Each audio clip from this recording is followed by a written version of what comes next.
Ladies and gentlemen, how are you doing on this lovely Monday evening? It is a Victory Monday, as so often has been the case through 10 weeks this season. I don't know where in the hell the Pittsburgh Steelers are pulling these wins from, but they just keep doing it. And 6-3. I don't know what to say other than I'm kind of shocked and surprised by the somewhat tepid response in my comments sections and on Twitter and all that kind of stuff. I mean, haven't we talked for months and months about building this gritty, win ugly team, and now the Steelers are gritty and they're winning ugly and we're complaining? I don't know. Speaking of complaining, I am here for the next hour plus, as per usual on our Monday evening recap show, with the legendary Mr. Gage Ryan. How you doing, bud? Oh, just great. How's it going, everybody? Oh, they're doing good. For some reason, they're you know chilling. They're excited to listen to For us talk some about the reason. Steelers. Um, yeah, listen, I just, I don't want to get too much into the social media ness of it all, but I just I don't understand what's happening here. I think you or I think we both would have signed up on the dotted line for 6-3 in August 100 times out of 100, and here we are. hmm And I feel like people, I don't know, it reminds me again a lot of that 2020 season when we were 11-0 with smoke and mirrors and people were complaining. It's I get it. Yeah, you're gonna the historians will be like, well, yeah, but they were right. Yeah, I knew that team wasn't gonna win the Super Bowl, but at the end of the day, aren't we watching an entertainment product? Don't we want our team to win games? And I don't know. I don't know. Can you give me a contrasting opinion? Because I don't know what people are in their bag about here. I don't know if I can give you a contrasting opinion necessarily, but I can give you a bit of an anecdote. Um, a YouTuber that I watched a lot growing up, maybe someone in the chat will remember this name, is Woody's Gamer Tag. And he would tell this story about how he had a coworker with him who was a huge Bills fan. And obviously, this is long before the Josh Allen era. This is probably around the Jim Kelly era, if I had to kind of guesstimate the timeline here. And he was always frustrated because they always picked wrong. And you remember back in that era, right? That they were just always kind of perpetually bad after Jim Kelly left and whatnot. Yeah, the Bills in the early 2000s and stuff. Yeah, a lot of years where they would be a 8-8 kind of team, maybe a 7-9. Yeah. And so what he kind of thought for a minute, and he said, you know what? I would be willing to bet that the Bills could win the Super Bowl finally. And it would change his mood for about a day. And then he would just kind of go back to complaining about this thing they did wrong or that thing they did wrong. And I think that's Steeler fans. I think it's been Steeler fan. Like you saw that again. I love you're mentioning the 11-0, the faux 11-0 run. Like, did anybody think we were actually going to go 17-0 and close out a perfect season or 16-0, whatever it was, and go out and win the Super Bowl and be the '07 Patriots that never were? I kind of doubt it, but everybody that likes to talk shit about that team seems to think that's what we were saying. So it's just, I don't know. Yeah. People have made up their minds. They're going to be miserable. It is what it Well, is. yeah, my thing with that was never oh yeah, this team is the hottest thing since sliced bread. My thing with that was our sports hero for 20 years came back from a near career-ending injury and played well and won 11 games in a row. It was just fun to watch. Yeah. I just think at some point, as I've done this now as a content creator for 5 years or 5 seasons, it just it never fails to amaze me how little people want to be able to enjoy this shit. I mean, that's why I don't know, yeah, I get miserable and I get cranky when they have a bad loss or whatever, but I don't care. I'm not gonna remember how many yards they score, how many yards they put up against the Ravens in 6 months. I'm gonna remember that Kenny Pickett threw a game-winning touchdown with however many seconds left. Same against the Titans and same against the Packers. To me, I just was very surprised by the response today by a lot of fans, and to be honest, a little discouraged by it. I thought that game yesterday was exactly how Mike Tomlin and co would have Hmm. drawn that up in camp. That was exactly how the Steelers wanted to win coming into this season, and they did it. And I don't know, kudos to them. For once, I'll go full credit. I think they did a great job top to bottom. What they were missing on the back end of the defense with Minka, considering what the Packers' strengths are, blah blah blah. I think Mike Tomlin outcoached a young coach, and that's something I've been, on him about. I've mentioned LaFleur specifically in that like Shanahan kind of tree of guys that tend to kill him. And I'll give Tomlin credit. Yesterday, he bested LaFleur. I don't, simple as that. Yeah, they did a pretty good job, and like you said, top to bottom. Because I mean, really, like you try to point out any like offense, did they play badly? No, I wouldn't say so. Did they taper off in the second half of it? Yeah, but you're not going to hit 40 points every week. It is what it is. If you can get 2 to 3 touchdowns, I'm happy. At that point, our defense should win the game. Did the offense play bad? No. Did the defense play bad? Not particularly. Hmm. Did our special teams play poorly? No, not really. Presley Harvin's actually been on a tear. I think I would actually say I would make the argument that the offense was the best of the three units yesterday. Oh yeah, no question. I mean, our Because defense. the special Yeah, teams did give up that one really long kickoff return that basically gave the Packers points, and the defense, yeah. I think they gave up 4 or 5 plays that were 35 plus. Too many big chunks. That for me was the big takeaway for the defense yesterday. I mentioned this to you in our messages not too long ago, but I am going to bring it up here because it is just so factual. Someone mentioned it last week, and they'll probably mention it again this week. We have the last ranked offense, but a quarterback that's clutch. We have the last ranked defense, but we're first in takeaways, basically. And so we are more or less the Tim Tebow Broncos. It looks a little more cohesive than that, I have to say. It's true. Um, Even the offense looks like it's actually finding its way. This right here, these last 2 weeks where they put up mid 20 level points and just run it and just keep the defense off the field for a little while and the jet sweep. This is what I was hoping the Matt Canada offense would have been like 3 fucking years ago. Yeah, no, I'm with you totally. I mean, there's everybody's always gonna look at like 30 points as like, oh well, the Steelers are never gonna score 30 points a game and blah blah blah. Honestly, for a lot of those years with the Killer Bees, they didn't score 30 points a game. I think the Steelers might have only averaged 30 points a game, maybe one season ever. Once or Um, twice. yeah, and so there is a level where it's like, okay, I'm not gonna expect that. But there's a big difference between winning with 16 points and winning with 23 points, and that's what we've seen the last couple of weeks.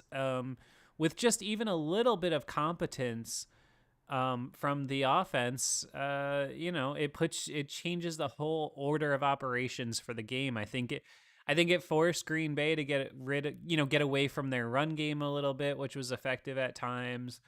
And in reality, look, this is their first possessions.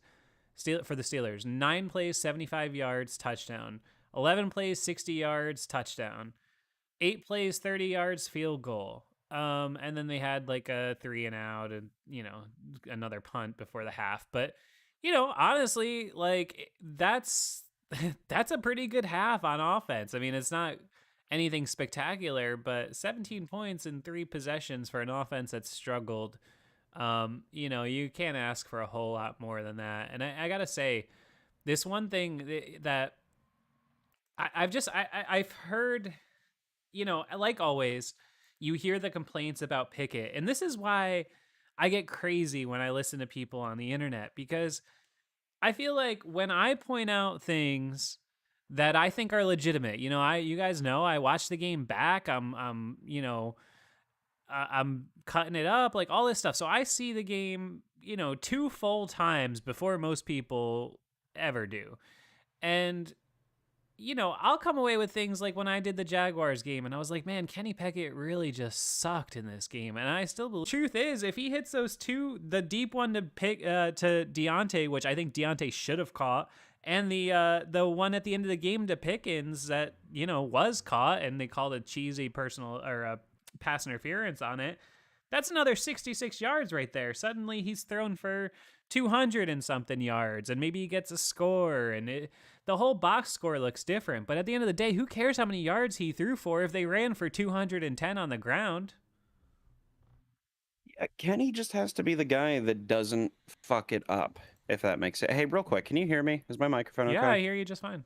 Okay, yeah. I don't know if you cut out or if my microphone cut out, but I couldn't Oh, hear you for like a solid 10 seconds out of that oh, exchange. no, But everything I looks I good know on what my end. okay, well I know what you were I got your point there. And listen, anytime that you put up 200 yards on the ground, either A, you should win, period, and B, that's great. Like your offense can probably put up 100 yards through the air. If you put up 200 on the ground, it doesn't fucking matter. That's Marty Schottenheimer offense right there.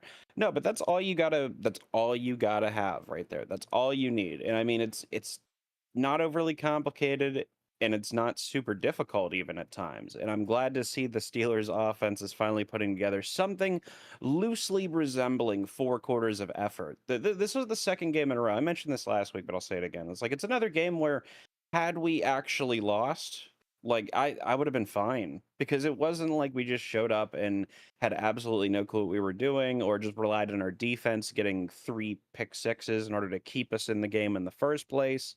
No, it was 4 quarters of real effort. Like that opening game last year against the Bengals, where Mitch Trubisky pretty much single-handedly sabotaged the game for us. We ended up winning because of Minka blocking the field goal and whatnot, but that was a sign of things to come for Mitch Trubisky. But that game drove me crazy because it was just so much. It was very akin to a guy trying to start his bike while there's like someone chasing after him and he can't get the bike started.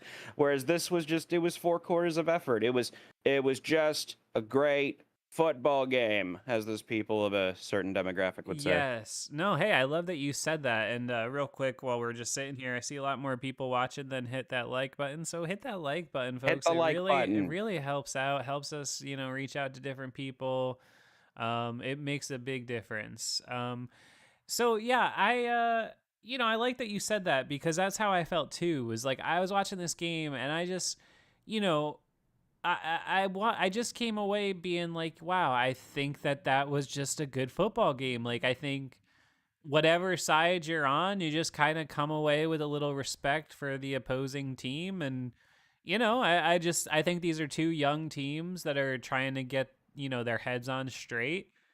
And I guess say what you want about Kenny Pickett. He's consistently going into these matchups with quarterbacks the likes of, Jordan Love and Will Levis and all these other guys that want their arrows pointed up too. And yeah, he's not doing it on the stat sheet, but he's coming away with wins, man. And at the end of the day, isn't that all that matters? Yes, it's literally all that matters. I just don't Eh, know what people want out of him. He's become this unbelievable lightning rod. And all I keep cautioning is like, we just don't know. Like, we just don't know. And like, there's more than enough. I would rather bet on a guy who struggles for 3 quarters but is hella good in the fourth than a guy who puts up a shitload of stats and never wins games like Justin Herbert. I mean, do you want to have that madness? You really want to be throwing for 450 yards every week and 200 to Keenan Allen, but yet you're losing every other game you play? I mean, to me, that's not really any better. No, and we went through the same exact thing with Mason Rudolph because Mason Rudolph, if you'll remember, in structure, people have such fucking like uh, they remember Mason Rudolph as just like throwing 4 interceptions every game, which is a bunch of baloney, and you and I have been screaming into the void for years about Yes. that. But Mason Rudolph was that same guy who, like, when he got into the fourth quarter, though, he was just kind of shaky, and people had the exact inverse complaint that you have about Kenny Pickett that they would make about Mason Rudolph, where it was like, well, he's okay for like 3 quarters, but he just falls apart in crunch time. And now that it's, well, he sucks most of the game, but he's really good in crunch time. And it's like, just what the hell do you want? And it's like, well, I want 4 quarters of elite quarterback play, and he needs to be just as good as Ben. Well, And it's he's like, not can as you good just, as Roethlisberger, and it's like, no duh. shit. 99% of people that have ever played quarterback in the National Football League are not as good as Roethlisberger. I mean, that's just a fact. Yeah, I mean, here's the thing: if this continues all year, right? Like I'm looking at some statistics, right? ESPN I think has him projected, Pickett, to go, like, if he plays a full season, to throw for 3,052 yards, 11 touchdowns, and 8 interceptions. Which, yes, that's kind of a shitty stat line. Hopefully, he doesn't double the interceptions. Hopefully, he gets a few more touchdowns than that. So, say, like, he throws for 3,000 yards. I'll be generous, 14 touchdowns and 7 interceptions. But they win 11 games. Are you mad about that? No, Of I'm course really not. not. Of course not. Because that's the name of the game. And he hasn't thrown an interception since the first quarter in week 4. Okay, like, I don't know. I don't know what to say, man. I don't know why people wanna hate this kid. He by all accounts is putting his head in the playbook and doing every single thing right that he could possibly do, and people just still are coming for him all day, every day. I hate the people that are saying that that like Kenny's not improving, and I'm like, to me, if you don't see clear improvement, I really don't know what you're looking for. Who was that one? Was that Nate Washington that posted that shit yesterday that you and I Ye- were both clowning on about? Yeah, I quote tweeted it because he was like, "Oh, I'm not gonna get into a fight with y'all." And by the way, I love Nate Washington, but he's like, "I'm I not gonna don't. go back and forth with y'all." But Kenny Pickett doesn't have it, and I quote tweeted it, and I was like, "Bro, I think that's the only thing he does have." Yeah. Like, like, I say whatever you want about him, but don't look at the stat sheet and tell me he doesn't have it, because when you watch him play, the guy's just winning games. I mean, again, I have to reiterate, in their last 18 games, the Steelers are 13-5. How many teams are better than that? One or two? I mean, come on. No, and I mean, the tweet was worded so like snarkily, if that's a word. There's your word of the day, snarkily. That like Yes. I almost believe it was engagement bait. That's why I Oh, said in my yes. response, I was like, Yes. enjoy the engagement. Who does that? Who's like, hey, I'm gonna say this really stupid opinion, and then like I'm intentionally not going Yeah, to well, like, he knows 50+% of his followers are Steelers fans. Like, yeah. duh. Yeah.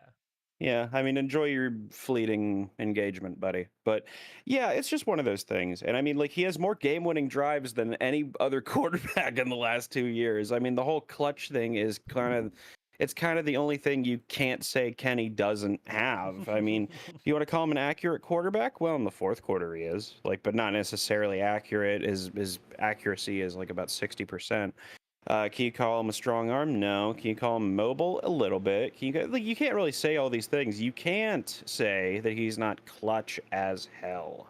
Yeah, no, there's no argument there. I don't know, man. I didn't think yesterday that I came away from that game thinking Kenny Pickett held them back in any way, shape, or form. No. And I thought, and again, people will always, like, look at the stat sheet and just say, "Oh, well, he only threw 126 yards." They were aggressive on offense yesterday. They actually were. I went back and rewatched my show because I remembered writing in a couple times, like, "Oh, well, I actually like that they took a shot here," and blah blah blah. Okay, another one, by the way, I mentioned this might have been when the part where we buffered for a second, but I mentioned, the deep pass to Deontay down the left side. I thought, number one receiver's got to make that catch. That's 38 yards. The one to Pickens to seal the game, by the way, end the game. That's another 28 yards. That's 66 yards you add to his total. What about the one where he threw it deep down the right sideline? I think it was on the first possession to Deontay and drew a pass interference. Again, that's not pass yards, but he moved the offense with his arm, right? So, like, Yeah. the guy was effective yesterday, and I don't know. There's been weeks where I've been harder on him than the consensus, and this week I guess I'm going softer on him than the consensus. I thought he was fine yesterday, and I thought he was far from a limiter yesterday. It's one of those things. Just because you have necessarily low passing yards or whatever have you, like especially in a run first offense. I mean, Jimmy Garoppolo won a divisional round playoff game throwing 8 passing attempts, 8 in a 60-minute contest. Like, You can win with a run first offense. Kyle Shanahan's been doing it his whole fucking career. And their quarterbacks are known for not necessarily putting up these super electric amount of passing yards because their whole point is just kind of to keep the offense moving and not fuck up. And I mean, really, after you have a Hall of Fame quarterback for 20 years, you can't expect to jump to another Hall of Fame quarterback. Not everyone's as lucky as Green Bay. Well, Green Bay had to deal with Aaron Rodgers. Maybe lucky isn't the right word, but you get the point Yes. there. And so, listen, I love Kenny, and I truly do believe he's the future of the franchise. And I like his game. I like that it's simple. I mean, it's the quick 3 steps and the ball comes out. I'll use the goddamn example of Matt Hasselbeck again because it's just he plays just like him. Um, he's mobile. He makes the right decision most times. Occasionally, he has a "What the fuck was that, Kenny?" kind of throw, and I mean that's fine. We dealt with that for 20 years with Ben, especially when we got into the playoffs. I like Kenny, and I think that there's enough here to continue to build with, as opposed to let's shake the etch a sketch completely blank and just start over for no good reason. Well, yeah, and I agree with that. And I mean, the Steelers are just not going to do that. It's just not how they operate. Um, but I am curious. Um, right, like so. I think we've all kind of talked like that. There's that. I think we've all, even the most optimistic of us, myself among them, have to acknowledge that there's a certain it's starting to look like, even if you have hope for Kenny Pickett, it is starting to look like the ceiling maybe not, maybe isn't that high. And I think that that's like a fair assessment. But one thing I was throwing around in our Discord server today, which by the way you can access if you sign up over on patreon.com/5SMU to support the show. We're almost close to $400 a month. Please join now. Next one will push us over. That would be epic. Anyway, I was talking about this with the Discord members. You know, the the idea of like, what if Pickett just becomes this completely unique player, right? Like he just does not turn it over at all. And that's the whole point of his game. He never Yeah. makes like a killer mistake. He might only throw 13 or 14 touchdowns in a season, but he comes through in the clutch when it matters. Puts these epic fourth quarters together, blah blah blah. And like this is and like, is this sustainable? Can you win 12 games doing that if you do it at a really high level? I kind of think you can. 12 seems like a bit of a stretch. I mean, you're kind of essentially asking, like, do you think that that our beloved Steelers and any kind of current iteration could win 12 games? No, I'm not And I saying don't in know. 2023. I'm saying like in the eventuality that that's the player he becomes, right? Like and Maybe. progresses into, can the ceiling on something like that, if you're going to be with Jalen Warren and Najee Harris and this is how you're going to run the offense?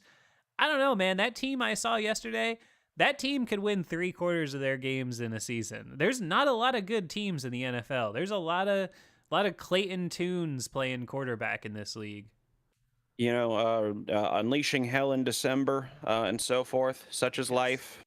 No, it really is true, though. I mean, a lot of the NFL season boils down to it. I mean, we saw Belichick do this shit for 20 years before it finally fell apart. It's just kind of s- getting through September and October, like getting out of September and October as unscathed as you can, and honestly just outlasting a lot of other teams. A lot of other teams can make the playoffs, Yes. but their quarterback gets injured, then their star receiver gets injured. Like, the Eagles made it to the playoffs, and then what happened? Carson Wentz got a concussion like 5 seconds in, and they had to play with like Josh McCown for the rest of the game. Like, you can get to the playoffs, but can you stick around? That's a big thing. And this run heavy, the reason I bring that up, this run heavy defensive football team that Tomlin's finally implementing can do that in December. I mean, because we already give up more passing yards than anybody else. So if we're already winning, it can't get worse. It literally statistically cannot get worse.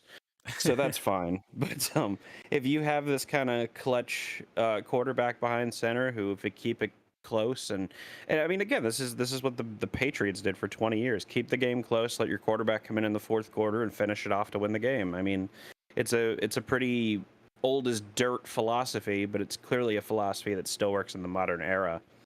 Yeah, no, listen, I am with you completely. And, the one thing I will say about the defense, because I've been hard on the defense, and, I thought again yesterday they were pretty bad, but I thought it was fair considering what they lost with the middle linebacker position with Quan going down in this game and Holcomb last week. I mean, I'm a little snake bitten with that position after the last 5 or 6 years, but I'll give them credit. Like, that's hard. That's a challenge.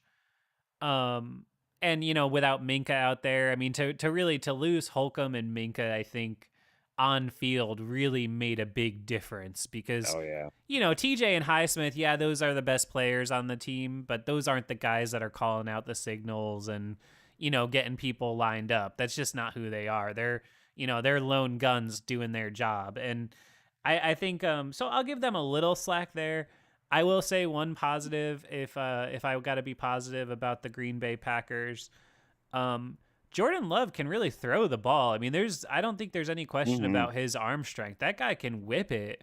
It just feels like maybe he just, in terms of like the progressions, and he felt a little slow at times to get the ball out for me, but I can't really knock the guy. He completed, so many deep passes. That one on third down, the 3rd and 17 that went for the touchdown, I thought was egregious, but also it was a spectacular throw by him. Jordan Love did well. I mean, like honestly, anybody that carves up the 2023 Steeler defense doesn't. I don't know if that really impresses me necessarily. We see how bad our defense pretty much is. I mean, again, first and like third in turnovers or whatever it is, but in terms of down to down, actually stopping the offense, that might be a problem. That being said, though, yeah, Jordan Love did a decent enough job. You know how someone, Zach Schomler of Strong Opinion Sports, shout out to him, had this really funny comparison of Kenny Pickett the other day that I heard, and it's kind of been ringing in my head ever since that, like, I don't think it's exactly true because Kenny Pickett is more clutch than this guy is, in my opinion, but, like, what do you think about this? A lot of people now call Kenny Pickett Tony Romo 2.0.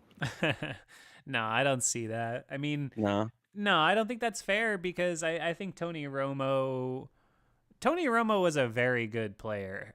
Say what you want about he was. what he did in like the playoffs and stuff. Tony Romo was a very good player. That's not fair to him to I can see the similarities though, like in the type of players they are, but Yeah, that's what he meant. yeah, like the way they physically play, move, and play and everything. But let's be real. His second year starting, Tony Romo threw for 4,200 yards and 36 touchdowns. I mean, That's fair enough. I got to give that man some credit. He went in and won 13 games and threw for 36 touchdowns his first year as a quarterback. So, um, Yeah, and can't argue there. even all the way up to 14, he threw 34 touchdowns. He's got 250 passing touchdowns. That's not, that would take Kenny Pickett 35 seasons to catch. His Des Bryant in the playoffs year kind of felt like Tony Romo's moment to actually maybe finally get that elusive ring. I mean, we've seen with Matt Stafford that all it takes is one good year to completely rewrite your entire legacy, and it was hard because of the Des catch, right? We all remember the Des catch, and Yeah. it was hard to not feel like the moment had been taken from him. So I always kind of felt bad for Romo. Now, was it more likely that Romo's again in the conference championship or whatever? Yeah, probably. But I mean, you always want to see it play out at least, you know?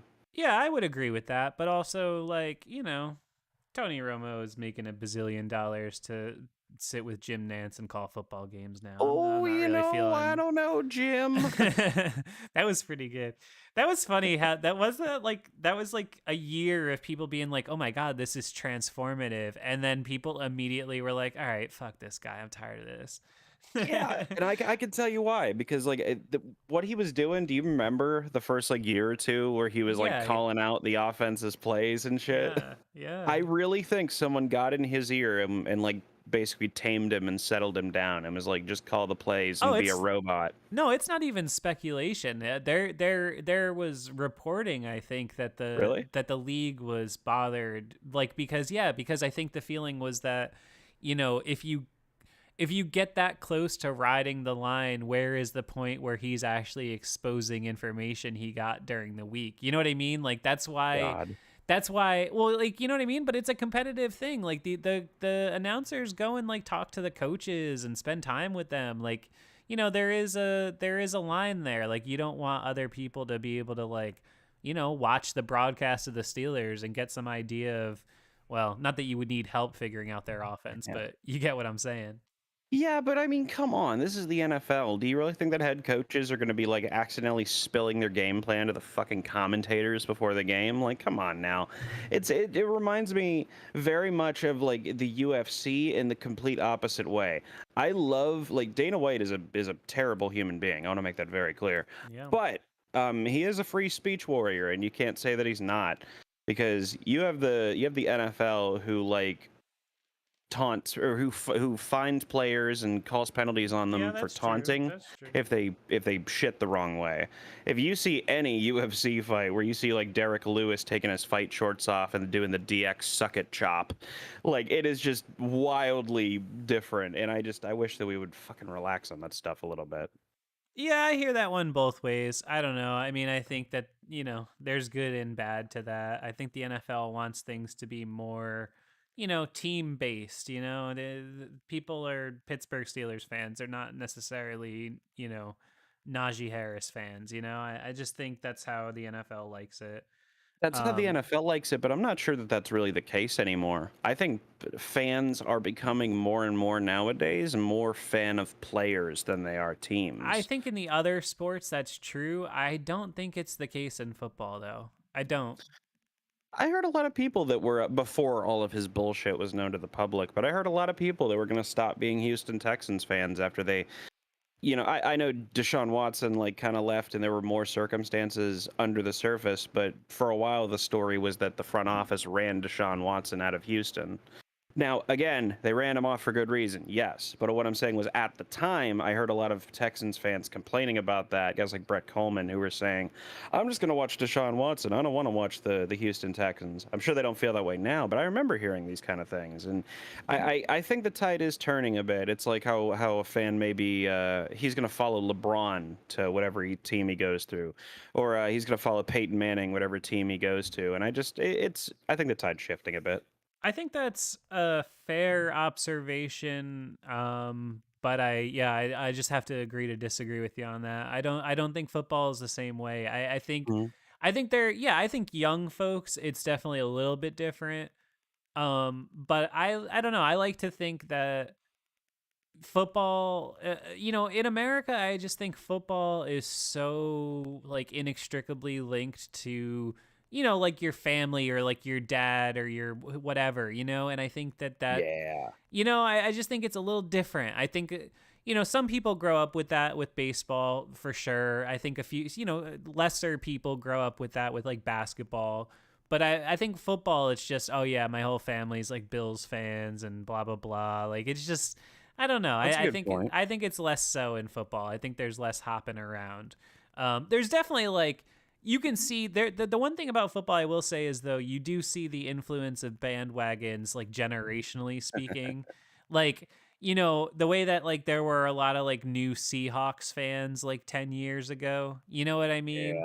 Yeah. Or like the Patriots, because I grew up, I'm sure some of you, I don't know if I've said specifically, but I grew up in Connecticut, which is obviously New Huh. England.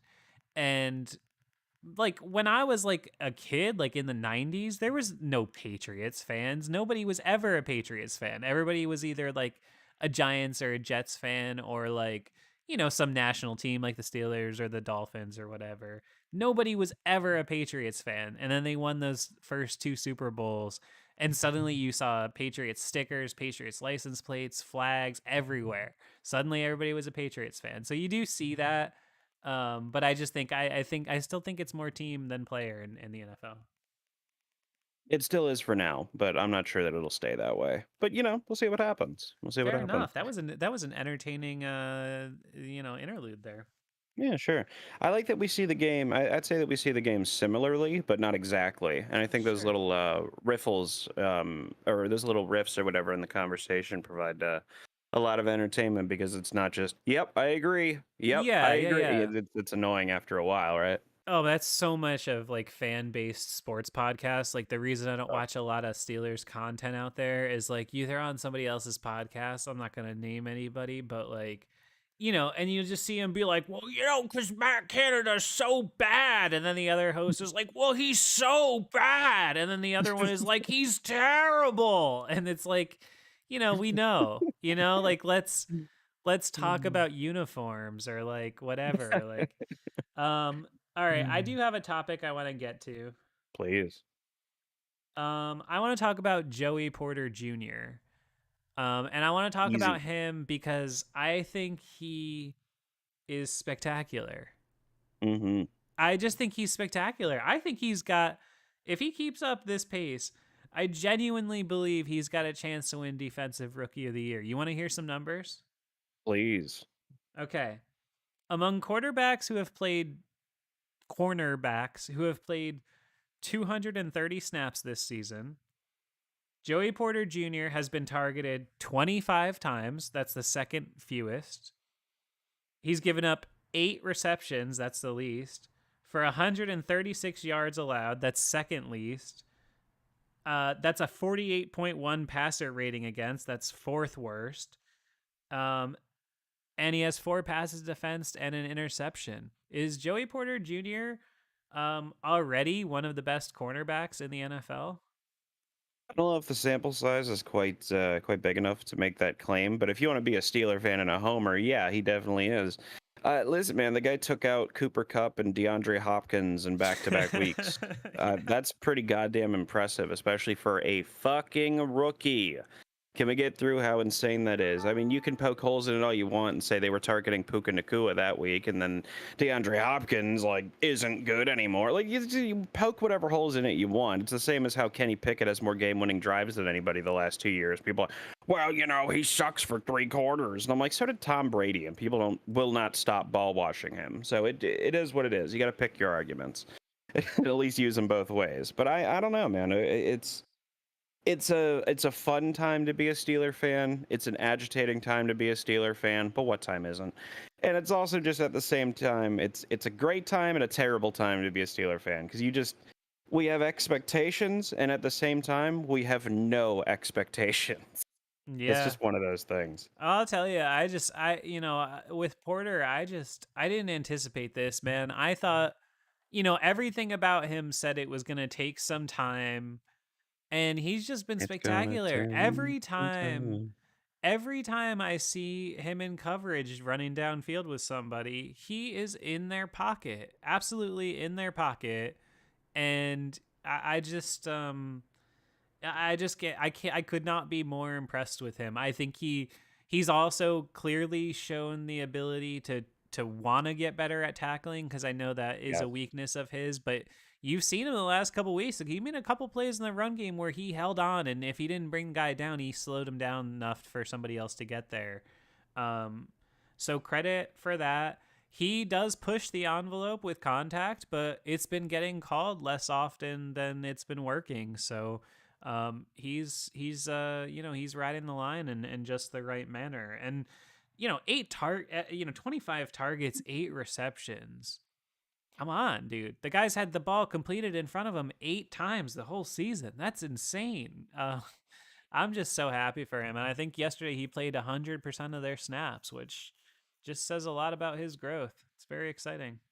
I mean, it feels good that he's finally in there because now it adds a new dimension to the defense to where, like, when Minka's in there, obviously, you're not going to throw it at Minka. But now with Joey Porter locking everybody down, locking, one receiver in particular down, because you know how they love to do the double 85, so to speak. I hope someone out there gets that. But it's how they do that kind of stuff, and they can do it really well with Joey Porter Jr. and then maybe someone to like double zone with him over the top or something. Who the hell knows? But now they have to start looking at Patrick Peterson as their like primary target to throw at, because PZ Jr. is not going to give you those yards. But whenever you're going to pick on a savvy vet like Patrick Peterson, who's I won't. He's kind of washed. We can call it that. He can make some good plays here or there, but he's pretty much washed. But that's okay because occasionally the old Patrick Peterson shines through, and that's where our, I guess, bend but don't break philosophy comes from, I suppose. It's just like our defense is being complete and utter shit until we get a turnover. Yeah, well, I mean, that's clearly their strategy, right? Like, so just as their strategy on offense is purely not to turn it over, their strategy on defense is we're going to keep everything in front of us and just bet that if you have to run 10 plays against us, we will eventually force you to either have a negative play or a turnover or what have you, because we have a veteran secondary. We have, Alex Highsmith, TJ Watt. And, you know, more often than not, they've been right. The frequency with which they're turning people over in the red zone, I mean, you could say it's fluky, but at a certain point, is it not a trend? I mean, they've done it at a spectacular clip this season. I thought that play by Patrick Peterson, the more I've thought about it, and somebody in the chat could tell me if they have a different opinion, but the more I've thought about it, I think that might have been the best play the Steelers have made all season. Offense, defense, special teams, whatever. That play I just thought was spectacular. The way he tipped that to Neal, the moment of that game, the coverage he was in, all of that. I just thought that was a spectacular play. When was the last time you saw a Steelers defender bat a pass inbounds so that someone else could catch it? And he did too. I mean, he tipped it directly to him. It looked like a basketball rebound. It was a beautiful play, and like that's something we've seen other teams on defense do for years and years, but it's something I've never once. Now, I've seen just about every snap of just about every Steeler game since the year 2000. I don't really recall them ever doing that. So it shows a little bit of a sign of evolution, maybe. Maybe I'm overplaying it. It is just one play, but it was a sensational game turning play at that. Yeah, I mean they're great at turning the ball over. I mean that's just the reality of it. This season they've had let's see, week by week, 1 turnover, 4 turnovers, 3 turnovers, no turnovers, 3 turnovers, 1 turnover, 3 turnovers, 1 turnover, 2 turnovers. I mean that's you're winning games. When I've said 3 and 4, I mean multiple Outrageous. times in half a season, that's just outstanding. So at some point you have to stop saying like it's fluky and they're getting lucky, because maybe they're just really good at it. I kind of look at it like the tush push almost. Like I don't think the tush push is this unstoppable play because at the end of the day, the Eagles are the only one that that actually do it with any kind of consistency. And it's funny to me because the people it's unstoppable, and I'm like, well, why do the Patriots fail at it? Why do the Jets fail at it? Why do like every other team fail at it pretty much every time they do it? It's probably because the Eagles are really good at it. It's just one of those Yeah. deals. It's like the Steelers are where how do they get all these fluky turnovers batting the ball in the air? It's like maybe they're getting the fluky turnovers because they're batting the ball in the air. It's funny how that works. You bat the ball in the air, all of a sudden anybody can go up and get it. That's how Aaron Smith got our fucking interception that one game. Yes, Does anyone remember exactly. that? Does anyone remember that when he Yes, got the yeah. fucking the pick and he's like the first it was like the first Steelers lineman to ever register a pick or some shit like that. Like it's just fun how that kind of stuff happens. People, God, salty ass Dolphins fans, I remember were talking so much shit about Minka, especially the last like couple seasons. Anytime that he would get an interception off a deflection, because they're like, I've never seen a luckier defender than Minka Fitzpatrick. It's like, dude, just admit that you're salty that we got him for pocket change, comparatively speaking, and move on. Oh yeah, no doubt about that. Yeah, I never got that. The Miami Dolphins fans, you should just be mad at your organization for. I don't know how could you have a problem with Minka Fitzpatrick? I genuinely don't understand how that ever happened. I really don't.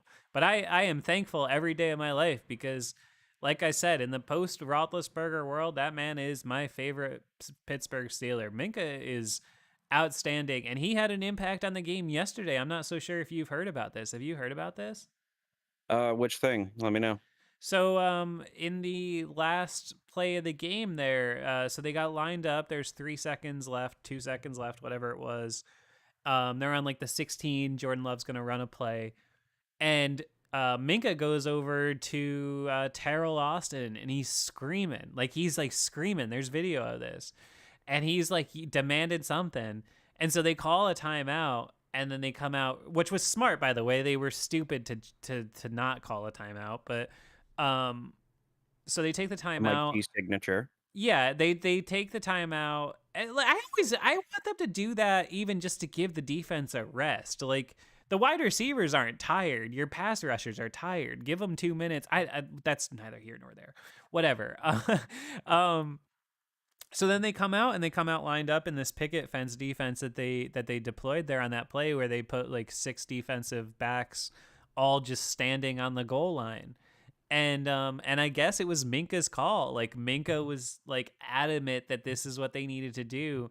I guess, because they had some inexperienced players in there. Like, why put him in coverage if you can just like bet that this guy isn't going to be able to like rip one between 2 guys 3 yards apart?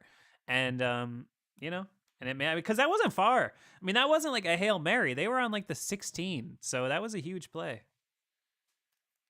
I also really appreciated that they called a blitz, or at least they blitzed like a lot on that last drive. I didn't even. I mean, of course, I was pissed in that moment that we gave up the infamous big chunk play and let them get out of Oh, bounds the for that big last one? drive. Yeah. Yeah, but like I didn't mind the defensive philosophy, because what does Mike Tomlin always do? He sits back and fucking cover 3 on the last drive and just lets everything be completed I in the know, penalty. I hear you, Yeah. but that's why he does it, though. The one thing they couldn't do in that situation was give up a giant chunk like that. I mean, that was just, if I'm going to be real, like, they're lucky that they basically ran out of time, because they deserved to lose after they gave up 60 yards or whatever the hell it was on that first play. You cannot do that in that scenario. You can't. Our defense has been giving up 3rd and 18s for like fucking 5 years now. Any real quarterback that's not, Jordan Love or Kenny Pickett, any real quarterback wins that game after that. No doubt in my mind. Yeah, with the amount of time, maybe. Yeah, If it was because like, they killed their own selves, because they had the one where Jones stayed in bounds, and that killed a lot of time, and then they ran a play instead of taking the spike. I oh, don't you mean know. like the whole drive? Yeah, Yeah, the whole yeah, thing. I'm just definitely. saying, after that one throw, any real like quarterback, I'm talking like anybody Kirk Cousins or better, wins that game. I don't think Kirk Cousins specifically wins that game, but I'm not going to nitpick that specifically. But yeah, no, I see your point, and I mean it's just because our defense just isn't very good. We're not. We have cover 1, cover 2, cover 3. Boom, you have our entire fucking defensive schematics, and it's annoying and it's frustrating, and it just feels like nothing ever changes, and it feels like we just rely on talent, which has been a problem for a long time now. Yes. But I mean, hey, it's 6-3. I mean, I guess we can just rest our hat on that. I mean, if we were like, instead of 6-3, if we were 5-4 or 4-5 or something like that, which for all intents and purposes we really should be, I'd be a lot more pissed, because at the end of the day, we do have like the last place defense and the last place offense. How does our offense actually look like the better unit as of late? I don't know. It's a very frustrating place to be in as a Steeler fan, but we are 6-3 and we're above Cincy and Cleveland, so I can't But blame yeah, too much. but it's like the title I put in the thumbnail here for this radio show is like, yesterday I kind of felt like I crossed over. Like, I felt I had no anxiety that entire game. Same. I knew that the Steelers were going to win that game. I was absolutely positive, 100% sure that they were going to win that game. I never had any fear. And I swear to God, even after the Packers scored 17 or 19 straight or whatever it was to get back out in front, I had zero fear. I knew I they was were looking going at to. the clock the whole time. Yeah, I just knew they were going to win that game. You have a ground game like that. The way they were running it, I just knew they could go back to it anytime they needed to and score. And sure enough, they did, and it's exactly what I said to my one of my best friends who's a Packers fan. To like head it off before the game, I was like in the group chat, like, this game could go one of 2 ways. I was like, either Green Bay gets going on offense early and they blow the Steelers out, or it stays close into the second half. Kenny Pickett turns it over less often than Jordan Love, and the Steelers win in the last 5 minutes. And sure enough, Oh, that's exactly what happened, because it's what happens every week. we've But had I the same exact game script for years and years now. And Tomlin's a drama junkie. That's how he would script it but I every guess single my week if he my could. point there though is that like I just felt like yesterday then I started to say, okay, well, like at what point does this just become a strategy that I'm confident in? Right? Like, I look at it as baseball. Like, think about baseball, right? Where generally you're like, okay, I'd like to have a really strong lead going into the ninth inning. But if you've got Mariano Rivera, one for you is just as good as three for everyone else. You know what I'm saying? Like, if you have a closer that you know is going to shut him out 95% of the time, I guess I can't really knock your strategy to get there, right? I I mean, like, yes and no, because I mean, we finally started to clean up the stupid mistakes. I mean, obviously, you're not going to be 100% on that. Yeah, I get that. But I mean, like, can we not toe tap a kickoff, please? Please. Sure, So there, sure. we, But you see my we, point with the closer deal though, right? Like if Pickett's proven that he can just do this, then I don't know, get him there, right? Like he is Jerome Bettis as a quarterback. He's just he's the closer that just kind of comes in and does it at the very end. I mean, I have no idea. I have no idea. I mean, like, I wonder what the ceiling on this is. I mean, Peyton Manning in his last year that he won a Super Bowl. Yes, I get he had a legendary defense. I'm just saying, go with me here. Peyton Manning put up Jamarcus Russell level numbers oh, in he was his last year. terrible. He was terrible. He got benched a couple times, right? Yeah, he was brutal. Yeah. It was so bad. I mean, he had no arm strength left. He couldn't feel his fingers the last like 3 years of his career. Oh, Jesus he Christ. he was way more shot than Roethlisberger was. Just Oh by the yeah. way, like physically, Manning had nothing that last year.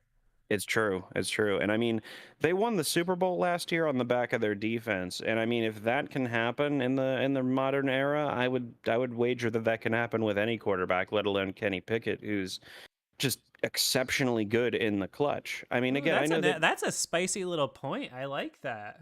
you like that. I do. I don't know, man. I mean, like, what is the ceiling on this? I mean, is it a wild card loss? Probably. If we get past the wild card this particular year, I'll be pleased. I really will be. I've been itching for a playoff win since like 2019, and we see how that's gone since. Yeah. But Yes. No, I I wonder hear what we that. can go. I hear that, and I've been thinking about that the same way. Like now that we call this mid-season, I guess we played 9 games. Like Mm. what's mid now? Is it 8 games? Is it 9 games? Whatever. Um, but like now that we're sitting here, right? So we now know that this is a 6-3 football team. I think if you really put my feet to the fire before the season, I probably would have picked them to go 5-4 at this point, and um, they're sitting here at 6-3, so I have to say that that exceeds my expectations. I can't lie. I think if you thought this team was going to be 6-3, you were being a little overly optimistic. I think we all felt that on their best day, this would be a team that would surely win 9, maybe 10. Six is, that's outpacing that. And, I just, I think at some point it just becomes kind of impressive. 6-3 is just a very good record. And I think it says a lot about what they're moving towards. And I have to give Kenny Pickett credit. Again, I can't get off it. That 13-5 in the last 18 games, man, that's nothing to sneeze at. Man, there are a lot of quarterbacks that put up much better stats than that. Justin Herbert, cough, cough. They just don't win games. And I'll take a guy who has lesser stats but just knows how to win games. That we are absolutely winning because of him in these big moments. I really want to make that clear. Oh, it's our defense keeping our shit. You need a good defense. Stop it. Again, he I would sealed slap the your wrist game if I could. yesterday. He sealed the game with a great throw over the middle to a wide open receiver, and they called a stupid penalty on it. He did it. He did it. And they had the confidence to let him do it, and he did it. He did it in this game. He did it against Tennessee. He did it against LA. He He was did it fucking against, flawless in the fourth quarter in that game. Wasn't he like yes, 13 of 14 or something like that? something like that. He was on fire. So far, Kenny Pickett has beaten, again, not single-handedly. Yes, it's a team sport. Before you fucking nitpick me in the comments, but yes, Kenny Pickett came through and was the reason that we beat Green Bay. It was the reason we beat Tennessee. It was the reason we beat the Rams. It was the reason we beat Baltimore. It was the reason that we beat Las Vegas. And I think it was the reason we beat Cleveland, too. I know we kind of came out and we had a little bit of a score gap against Cleveland. But the same principle applies, man, where the dude just kind of gets it done whenever he needs to. So far, I the can't give only him time. credit for Cleveland. I gotta draw That's the what I line said. there. That's what Yeah, I yeah, said. yeah, yeah, I yeah. said, No, like, I know yeah. there was a bit of a score gap, No, but I mean, that one, yeah, I don't give him credit for that one. The others, I'm um, with you though. not in the clutch though, no. But like that's the thing, man. The guy just kind of gets it done whenever he needs to. And there's a lot of quarterbacks historically. I've said this in that last video that I made, one of the previous ones where I mentioned like a lot of quarterbacks who had great numbers but weren't necessarily winners, and like they would just find ways to lose games. Matt Ryan is a guy who I have the utmost respect for, but I mean, can we agree that the guy just found ways to lose instead of finding ways to win? That's just kind of a quality that a lot of quarterbacks have. Philip Rivers was one of them. Um, Kirk Cousins is another one of them in big moments, at least. They're just quarterbacks like that. They're allergic to winning. And Kenny Pickett, the one thing you can definitively not say about him is that he's allergic to winning. The guy's a winner. Yeah, no, that's absolutely true. Yeah, I don't know. He's pretty crazy. He just continues to be really fun to dissect for me. I've just never seen anything like it, but I love this. I love this beauty that the Steelers are finding in the madness, and they've found what works for them. And I don't know, man. I think if you look at this schedule, who scares you at this point, right? We already beat the Browns. We already beat the Ravens. The Bengals are gonna be tough, obviously. They're going to beat us. Hopefully not twice, but yeah. Um, I mean, I look at it this way. I think you and me would both say if they want a real chance to win the division, like if they really want to take a swing at the division, they have to at least go 1-1 in these next two with the Browns and Bengals, right? They're going to beat the Browns. I just don't think they're going to beat the Bengals. Okay. Yeah, I think they win one of the two, whichever. So that puts you at 7-4, right? Mm-hmm. Then they got the Cardinals and the Patriots. Those are games you just have to win, right? I mean, those are just not good teams. Guys, I'm sorry. We will probably lose to the Patriots. I don't care. I know they're No 2-8. way. I They're don't give a shit. terrible. You said the No. same thing last year, and we still lost to them. Like, Yeah, man, but that was listen. because Blockhead Trubisky was playing quarterback. Don't act like I was a normal guy when I had to do highlights for Mitchell Trubisky. God damn, I hate that guy. He sucks so bad. Oh, I'm sorry. Like I didn't even mean for it to come up like that. I know he's a nice person and everything, but God, I've never been more frustrated watching anyone play quarterback for the Pittsburgh Steelers. I would rather watch Dennis Dixon play a whole season than watch fucking Mitch Trubisky play 2 starts in a year. Oh my God. I do a highlight show, and there are no fucking He highlights. just is so. And the interceptions. Ugh, God, he throws some of the worst interceptions I've ever seen. He really does. I still say, and yeah, maybe you can call it hyperbole, and maybe it is. He is the worst quarterback in Steelers history. No, that's not. I mean, there's been some. I'm sure some real turds who took snaps in the '60s and If you, '50s and stuff. yeah, if you want to nitpick the '50s, sure, but at least in the modern, like, no, not even in the modern era, but since like Yeah, the '70s, like, yeah. who's worse than Mitch Trubisky? Like, Oh, I'd take I'm Dennis sure. Dixon over Mitch. I'd take Duck Hodges over Mitch. I'd take Mason over Mitch. I'd take Dennis Dixon. I'd take. Yeah, Duck Who would you Hodges was take? fun. Yeah, Duck Hodges was fun. Remember that throw that crosser to James Washington where he stiff Yeah, armed the guy and scored? That was nice. where James Washington just randomly became an amazing deep threat for 5 seconds. But really, who I put it up to you. Name one quarterback you'd that you wouldn't have over Mitch.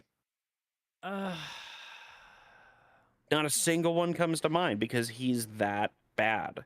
I He's just the think worst he's quarterback in Steelers I history. just think he's like physically talented, Yeah. you know? I mean, I don't know. He's not good. He's not good. He makes Um Mason Rudolph look like a competent starter. Speaking of things that are not good. Quan Alexander goes out yesterday with a torn Achilles. That's a real bummer.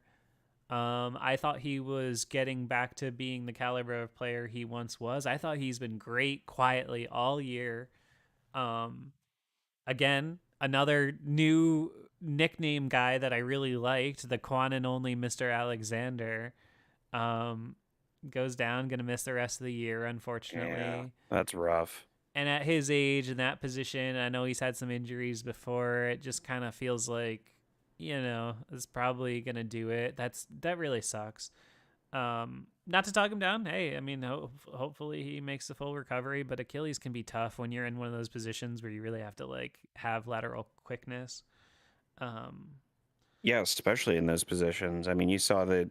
What's his name? What's his name? The frickin' running back on the Giants that had like 3 Achilles tears.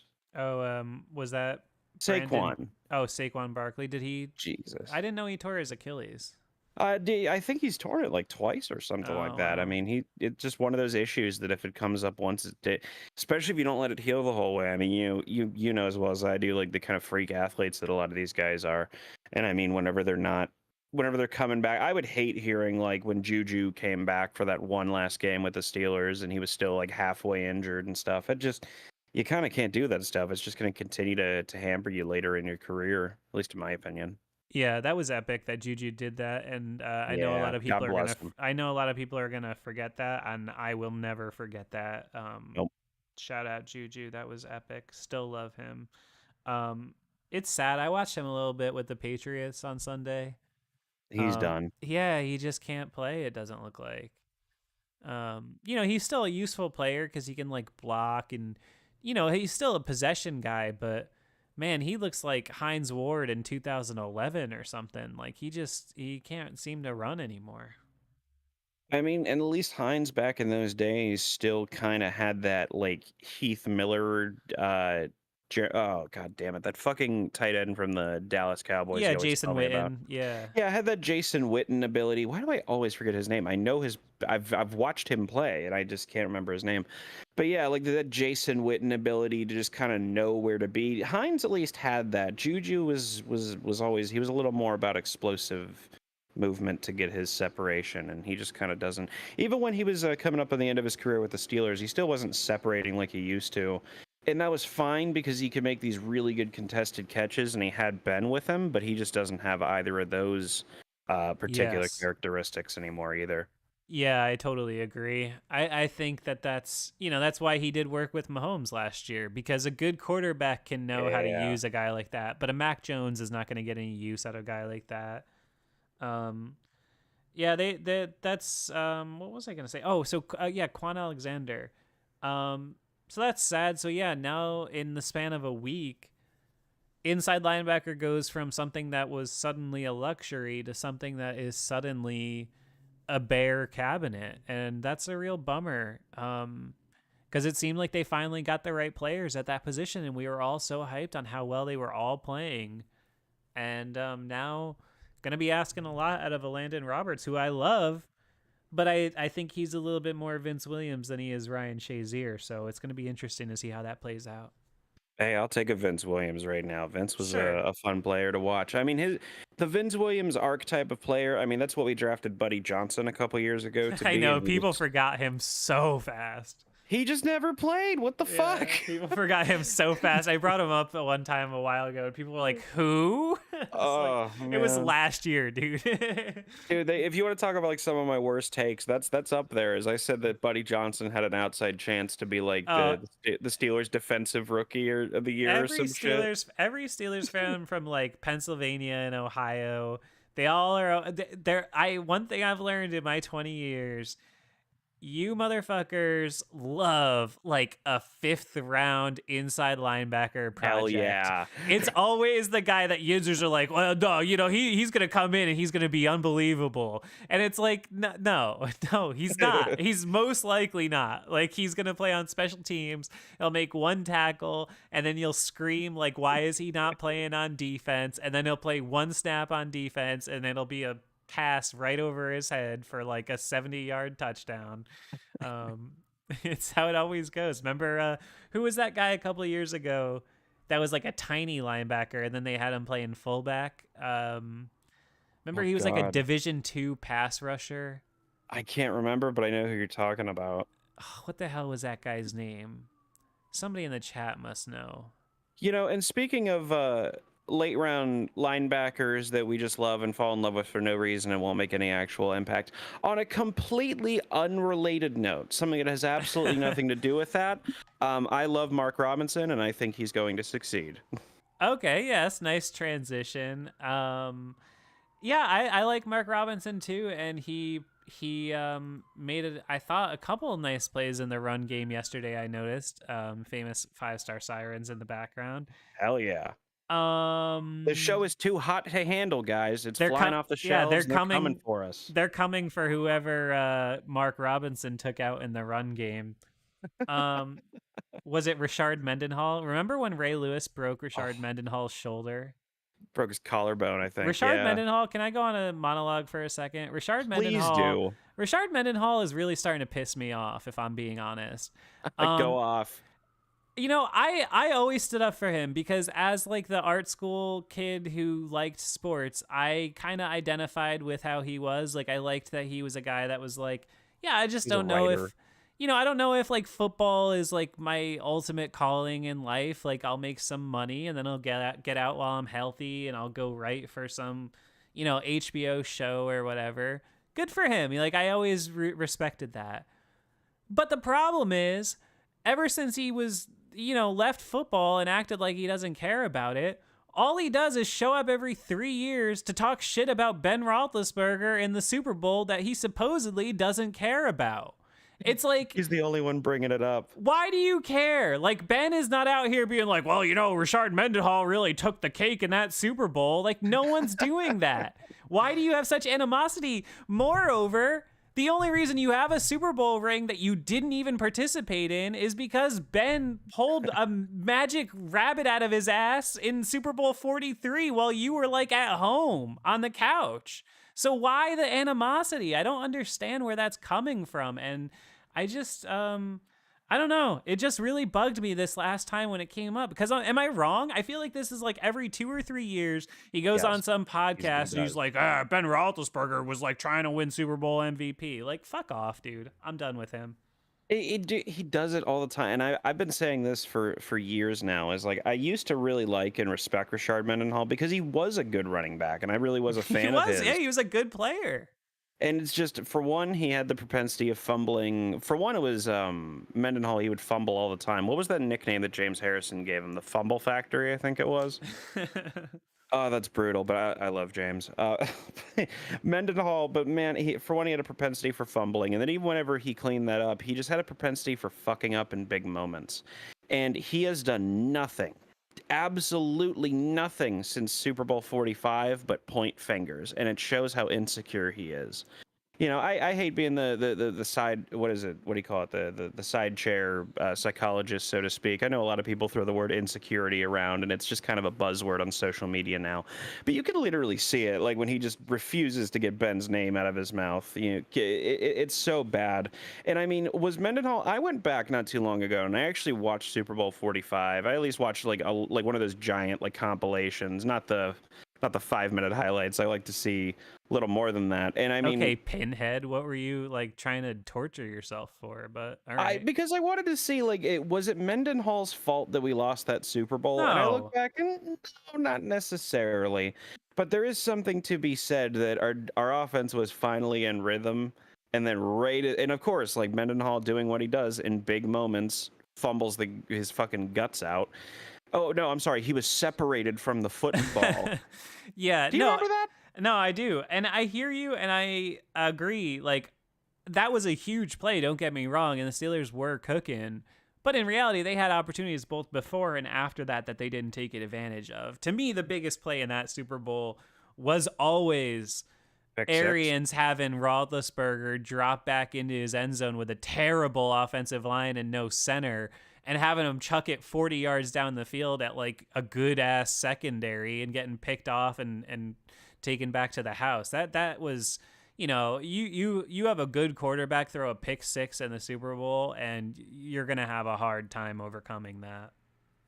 Yeah, and I mean the thing is, we still could have won that game at the end if Mike Wallace could have gotten open in the last 2 minutes. If the pick six hadn't like gone all the way That's to the the reality. house. What the Packers score 26 points, so that means you held Aaron Rodgers to 19 points. That's pretty darn good. That is not bad at all. And I mean, yeah, I remember when Sweezum almost missed that extra point, which would have effectively lost the game for us. Oh yeah. Just that game was so fucking frustrating, and it I don't know. It just kind of feels like we haven't recovered from that game to this day. Am I wrong? I mean, well, we've never been back to the Super Bowl. That's Never even really been close. I remember having a moment when the Steelers made that Super Bowl. I have this very distinctive sense memory. I was like, and I remember exactly where I was, all this, and I was like, wow, the Steelers were really like just in the Super Bowl 2 years ago. Like that's crazy. Like Ben Roethlisberger's been to the Super Bowl 3 times now, and I never heard his name before like 6 years ago. It's just like wild to think about. And now it's just been so long since we've been anywhere close to that. Yeah, I agree. It's, the standard is just different and has been for some while. Steve, you sound ungrateful. Mike Tomlin has never even had a losing season. I am grateful for that. I am. I think he's a good coach. But the reality is they fumbled the bag that period of time with Antonio and Le'Veon and Ben. And there's no way around that. When you write the story of Mike Tomlin, you are going to say, how did this guy only get to one AFC championship with this offense? And I don't want to hear about suspensions and injuries, because it's your fault you didn't have a backup running back in 2014. It's your fault you didn't learn, you didn't learn from that. And Ben Tate. Yeah, exactly. It's, it is what it is. I will, the one thing I will give him a little slack on was that I actually thought, all things considered, Tomlin did a great job in 2015. That Broncos game just kind of sucked. There was nothing they could do. They had so many injuries at running back that they who was that? The Tucson game. Yeah, I mean, like that just, and the Steelers were in position to take control of that game. That's one that sticks in my craw as like I think that team might have actually won the Super Bowl that year. They had like a thing about them, and that was just bad luck. And it was one of those for like the 2015 Steelers like had a crummy defense, but then randomly in big games they would just show up. It was so strange. No, they would have beat that Panthers team. Oh my God, no question about it. Cam Newton, that team was so fucking overrated, and I'm very tired of hearing about like how the Cam Newton Panthers are like the biggest missing ring or one of the biggest missing rings. Like, please, again, you want to like slap them on the wrist and be like, stop it. They were a good team, but like I don't know, I don't know if you felt this way during the time, but this is how I felt then and now. But even after they had gone, was it 15-1 in the regular season? Even after they had won the divisional round, even after they had creamed the fucking Cardinals in like the NFC Championship game or whatever. Remember, it was like 45-12 or something. Yeah. Even after all of that, when they made it to the Super Bowl, I was still like, I still don't think they're that good. And like then you saw like when they went up against a good defense, like they just kind of got creamed at every turn, and Cam Newton had no heart in that game. You get the idea. Yeah, I mean, I'm willing to ride the story of like a one guy team, and like I did think it was fun. Even if I don't like a guy like a Cam Newton or in basketball sometimes I'm tired of LeBron. Like I'll still like love, even as an enemy fan, watching a guy like that just do that. Like that to me is just always cool. And I wish that would have been like a better Super Bowl or whatever, but I don't really care. I'm not losing sleep over it. Quick question on Carolina though. We have to say at this point that it's verifiable that they made a mistake in the draft, right? Oh yeah. I mean, I don't care what their roster is, what Houston's roster is. CJ Stroud is spectacular. He is Hmm. spectacular. And I didn't know. I mean, to be honest, I don't watch Ohio State. I'm an SEC fan, so I watch real college football. But he is just spectacular. I have no doubt in my mind that he's going to be like a top 4, 5, 6 quarterback in this league for the next fucking 15 years. He's phenomenal. And I expect there to be some kind of like tapering off period to some degree. These guys don't tend to put up these numbers consistently forever, but like CJ Stroud looks great, man. And I mean, it makes our demolition to them back in like week 4 or whatever, it makes me feel a little better about it because we see what a good team they clearly are, and we see what a good head coach D'Amico Ryans clearly is. And I mean, man, God, I feel old. I remember sitting down on my old on-demand Comcast set, and I watched D'Amico Ryan's draft profile, and God, it makes me feel old. But he's doing so damn well, and I'm so fucking proud of him. He was a guy you really wanted to see get a head coaching opportunity, especially as a minority head coach, and all the politics involved with that. If you want to be kind about it, and to see an organization like the Texans, especially, who assisted Deshaun Watson, please do not forget that. Uh, and Yeah. for D'Amico to get that opportunity and to see him making the most of it, it just does my heart good. My Steelers are first, and my love of football is second. I was over the moon, like when, just as an example, right? Because we were just talking about Frank Reich and the Carolina Panthers and whatnot. Wait, Frank Reich, is he still the coach there? Yeah, for the next 2 to 4 weeks, I think he's the Uh, coach there. Fair enough, but I mean, Jesus Christ, how are you such a bad quarterback you can't work in Frank Reich's offense?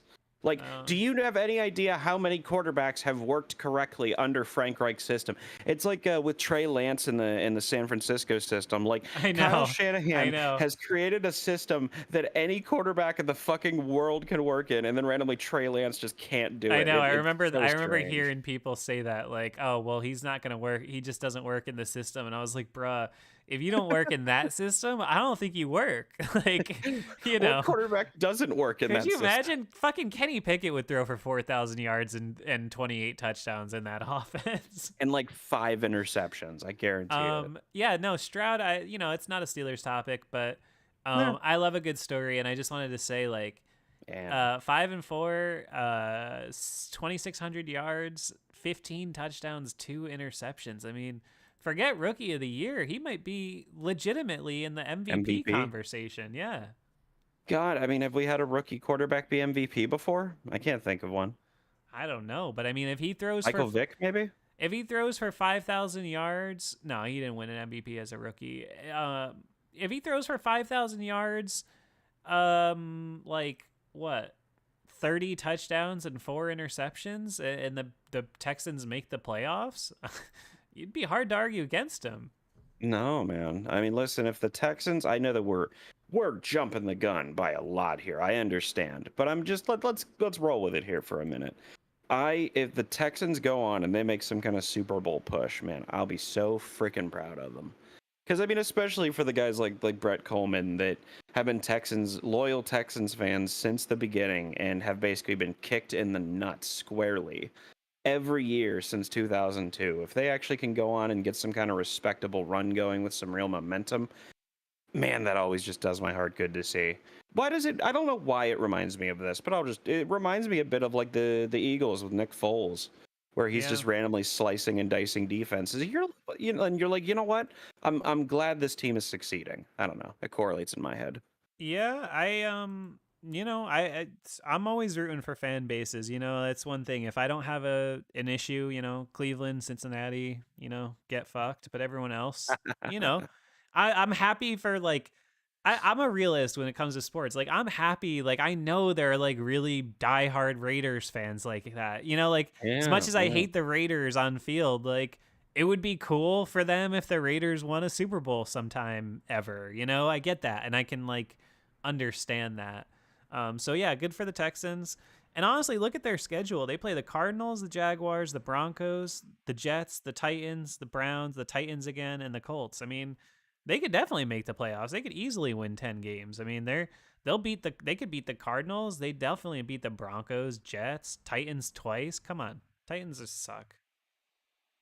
They're really good, man. I mean, it would be great. And what a huge turnaround from that. Who do they have? Lovey Smith, who was kind of just a placeholder. And then who was the one before that? That Dave, what's his name? That old guy. I can't Oh even yeah, remember. yeah. What was his name? Shit, I can't I don't remember. know. It's They've been like, so irrelevant. and like, really, when was the last time they had a decent coach? Gary Kubiak, and even Kubiak, like, Well, ugh, they had you know? a couple okay years with Bill O'Brien, I guess. Yeah, you know what? That's true. They actually made the playoffs under O'Brien. Bill O'Brien, like it. I can't believe I'm about to praise Bill O'Brien because he is kind of he's a bit of a hothead. We can all agree on that. He actually ran Randy Moss out of New England. Fun fact. Oh, That's nice. absolutely true. Uh, but like he was the only guy who ever implemented like the Brady offense in another place with any kind of real success. Yeah, Like no, he I think actually Bill ran the O'Brien's a good offensive coach. He's respected in the league for sure. Yeah, he put up great offenses with Bryce Young in college. He was the one who was the perpetuator of Bryce Young's last couple years in college. So he can Oh, definitely really? put it He went to together. I didn't realize he went back to college. Yeah, he went. So when he got fired from Houston for trying to be Bill 2.0 and biting off way more than he was capable of chewing, he went back to what was it, the I think he went to the Nick. What did EJ and Brett Colwyn call it? It was like the Nick Saban School for Reformed Coaches. I think he Oh, called he it. was at Bama, I He guess. was at Bama, I think, and then he Oh, yeah, went yeah, to 21, 22. He was their coordinator and quarterbacks coach. Okay. yeah, and then was that where Bryce was, or did he go somewhere else for No, that would Bryce? have been that's where he was. He was Bama last Okay, year. Yeah. yeah, so he That was in makes Bama sense. for a little while, and then went Oh, back I to the didn't know NFL, that. and yep. I expected his Yeah. offense in the NFL with Mac Jones to be a little better than it is, but I would probably just imagine that's because Mac Jones has been ruined by Patricia and Joe Judge. I think I think Mac Jones just doesn't have it. I think that when Uh, you look at a guy, I was really thinking about this yesterday, and this is going to be like the most judgmental I've ever been, uh-oh. but I just think if you look at a guy like a Zach Wilson or a guy like a Mac Jones, and you could just kind of look at them and tell, right? Like they haven't really faced a lot of, real adversity, right? Yes. Like Zach Yep. Wilson, there's no way he did not live in a 3,500 square foot house bare minimum, right? Right? Probably. Like I'm Probably. just being honest. Like Yeah. there's no way.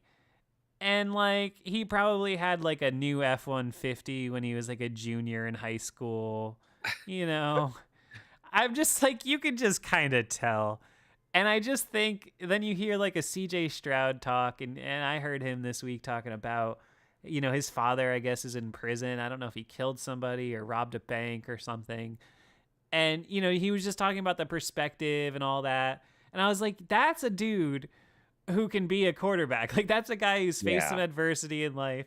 And you look at a Zach Wilson. I heard him last night in the post game. I was watching it while I was working on 5 Star, and I thought this was the most unbelievably telling thing I ever heard in my life.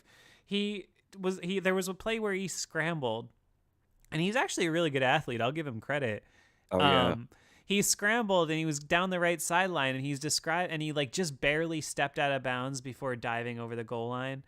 And he was describing the play and he was like, yeah, and I saw I had some space and, I wanted to make sure I didn't get hurt, but then I saw that it opened up. So I tried to go for the end zone. And I was like, wait, he just said like he was running to the sideline so that he wouldn't get hurt. Like, aren't you a backup quarterback who was drafted second overall, like fighting for your career? And like, but you know what I'm saying? Like there's something there, man. I don't know. You can just kind of tell. Yeah, with certain guys. I mean, Zach Wilson, that goddamn draft combine crossbody throw Yeah. set the Jets back so far it's not even freaking funny. And like listen, I remember those draft talks, right, with Zach Wilson and with who the hell was number one that year? Trevor Lawrence. Yeah. And like everybody except Chris Sims like unanimously agreed that Trevor was number one and Zach was number two. Yeah. But Wait, did even Chris with Sims like Zach Wilson more than Trevor Lawrence? he Oh, did. what an asshole. I mean, like I can No, stretch no, myself to no, understand. no, no, no, no, no. Have you just look at Trevor Lawrence? Come on. No, I don't disagree. I'd put Trevor Lawrence at one. I'm just saying, like, if you're going in blind, like Yeah, to two draft profiles, yeah, like yeah, yeah. I can stretch myself to understand that, but it's obviously not correct, especially with hindsight. Big difference between Clemson and BYU. Oh my God, a country fucking mile, and I don't even watch college football, and I know that. Oh man, yeah. No, Maybe go to a place that's not like Mormon, and maybe you'll get better football experience.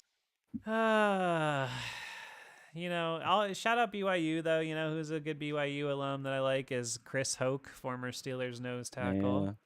Yeah, he He's said some great. silly things in the media, but that's okay. He does, but he always brings the energy and the effort and the enthusiasm. I like Hoke. Yeah. Um, he seems to be a fun-loving fella, so I'd like to talk to him someday. When are we gonna start getting famous guests on this show? Like, aren't we getting big enough? I'd love to. I mean, like, I don't know if we've really like taken the initiative to. I think that might be Hmm. the problem. Uh, That feels like a veiled criticism at me, and I won't respond to it. no, I specifically No, said we because I haven't no, either. no, I know. I'm just being Uh, catty. yeah, it's all your fault, Steve. It's It all your is. fault. I don't do enough. Can't you see? I Oh don't do fuck. nearly enough. Um, Jeez. Shout out. Speaking of, somebody hop over to that Patreon. It's so close to passing a new threshold at 400 a month, which, to be honest, I think is crazy. There's like almost 100 Patreon Sensational. supporters now.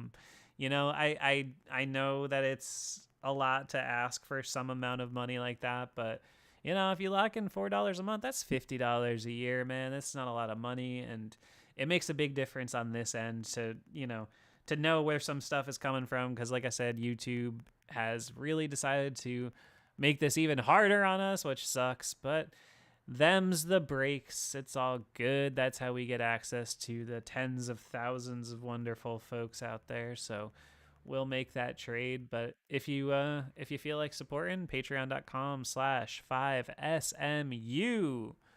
Wow, this was a good show. How I feel like this has gone so fast. I like feel like I didn't even get to everything I wanted to say, but we're just Yeah. cooking. Yeah, we've just been like that's kind of our thing, is that it always just goes in like 90 different directions. But I like it. I like it that way. It's Me better when we're too. not abided to a script. Me too. I have one more. I have one more player I just wanted to mention because I haven't Yeah, seen let's do anybody it. else mention it. Um, I have been impressed all year with one guy who hasn't gotten a lot of snaps, but yesterday he played. Hang on, have it here. Yesterday, this fella played 31% of the snaps, and he hadn't played a snap since week 2. Elijah Riley? Yes, sir. Yeah, my man Elijah. It was good to see him back in the huddle. It was probably out of injury, but you know what? I don't care. The guy's actually in all three of the games he's played in, the San Francisco game, the Cleveland game, and last week, he's made impact plays every time. Yeah, I really like him, and I don't know what it is, man. He just, to me, I see him pop off on the tape when he plays, and you know, it's not life-changing plays, but they're just things that I just come away being like, wow, that guy's a good football player, man. Sometimes stuff just happens. Like sometimes players are more than the sum of their parts. Case Yes. in point, you guys know my one that got away, mini Mike Hilton. Like Mike Hilton, you just Heinz had to Ward. watch him play football and you were like, oh, that dude's a really fucking good football player. Like it was so obvious with Hilton, and it wasn't. He was never gonna be the fastest guy. He was never gonna be the biggest guy. Like, but whatever. He made the open field tackle. He'd timed the blitz perfect. Like, and now he's a captain, man. Now he's killing it. He's a leader in this league. So happy for him. But not to say Elijah Riley could be that, but I just wanted to give him a shout out. I thought he's been impressive when I've seen him. Yeah, he definitely has. I mean, he's a rookie, isn't he? I think he was on the team last year, wasn't he? Didn't he play in that game against the Bucks when they had like a million guys playing it? Remember they had like so He many might. guys out. I think he was on that team last year. Let me look. We had, well, actually, no, we didn't have any of those guys. We had Madden creative players in that game. Yes. Yeah, and one of them was Elijah Riley. And it turns out Elijah Riley is actually a halfway decent backup player. That's kind of cool. Yeah, Someone, he had a solo tackle and played 9 snaps against Tom Brady last year. Yep, yeah, there you go. hopefully he kept his children away from him. Yes, hopefully. Yeah, man. Yeah, Elijah Riley had a halfway decent game last week. I was trying to. There was actually a player that I wanted to highlight, and then it kind of escaping me. I did want to talk quickly about the run game, if you're open to it, just because I thought Jalen and Najee both did a bang up job. Yeah. 205 yards on the ground, just like our illustrious first round O lineman predicted. Yeah, I know. I love that he said that and then that was exactly what they did. Law of Um attraction. it's time to stop using any disclaimers whatsoever with Jalen Warren and just acknowledge that Jalen Warren is just a really good NFL running back, point blank. And one thing I want to say too, this last point, both of them, Jalen Warren had a long run of 20, and Najee had a long run of 24. So they're doing the one thing that we used to worry about is like 3 yards in a cloud of dust, but no splash play. Najee Harris has quietly been getting a few carries now over 10, 15, 20, even 30 yards in the last few weeks. And I give him credit, man, because it would, in his spot, the way a lot of people talked about him, it would have been really easy to just be like, fuck y'all. I'm not talking to the media. I'm not going to be a good leader, blah, blah, blah. And Yeah. Najee just continues to take everything in stride. And if you ever listen to him talk, I just think he is so astute and so on point and clearly a leader on this team. And I don't know why they made him not a captain. He should be a captain. Yeah, I have to eat my words with Najee a little bit because I do remember at one point I called him a bust. He Mm-hmm. had played like half of the previous season before that injured, and then he had played pretty much half of the next season injured as well. And so you had basically a whole season's worth of kind of crummy yardage. It just kind of felt like an appropriate label at the time. But I do have to eat my words a bit. Najee's gotten better at pretty much everything that I criticized him about. He's gotten better at reading the line. He's gotten better at being patient. He's gotten better at least getting the basic amount of yardage that like you don't need to be Willie Parker and break off for a 75-yard touchdown. All you have to do is just get us 4 fucking yards and not just like stand at the line and read for too long and overthink and get hit behind the line. Like it was frustrating, and so like that's why I was lobbying so heavily, if you will, for Jalen Warren. And I don't back off on that. I still think Jalen Warren's a better running back, but I mean, Najee has, at least through the last number of weeks, has absolutely carried his weight, and he deserves to have that said about him. I've always liked Najee as a human being. I mean, he's a great like spokesman for the team, if you will. I mean, he's a great leader in the locker room, and he's so cool. You always talk to him in interviews, and he's just so chill and has a great way of telling the media things without telling the media things. Like he does the Mike Yes. Tomlin thing really well. No, So he's very God smart. bless him. Yeah, he's very smart. I could tell from the first time I ever really heard him talk when I was like researching him in the pre-draft when it seemed obvious the Steelers were going to end up with him. And yeah, he's just an impressive guy, and that's one thing I continue to say, that say whatever you want about the current team that Mike Tomlin has constructed and what they're capable of and whatever you want to say.